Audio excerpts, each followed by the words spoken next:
একটা সময়ের পর না মেয়েদের না ঘর সাজাতে ভীষণ ভালো লাগে। তো এখন আমি সেই ফেজেই চলছি।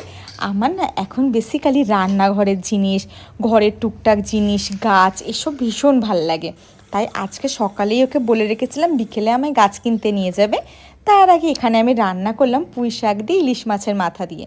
আর সন্ধে হতে না হতেই চলে গেলাম গাছ কিনতে। আর গাছ কেনার আগে তো পটও কিনতে হবে বলো। তার কারণ সেরম কোনো পট নেই। আর এই পটগুলোতে না খুব সুন্দর ধনেপাতা পুদিনা পাতা এইসব হয়। তার জন্য আমি এইটা নিয়েছি বিশেষ করে ধনেপাতার জন্য। দেখি হয় কি না, চেষ্টা করতে করতে নিশ্চয়ই হবে। তাই ধনেপাতার দানা নিয়ে নিয়েছি। আর এইখানে টুকিটাকে আরও অনেক গাছ নিয়েছি। আর দুটো পট আলাদা আরও অন্য নিয়েছি। আর অনলাইনে কিছু অর্ডার করেছি, এবার দেখা যাক। এবার তোমরা হয়তো বলতেই পারো যে মাটির পট কেন নিলে না।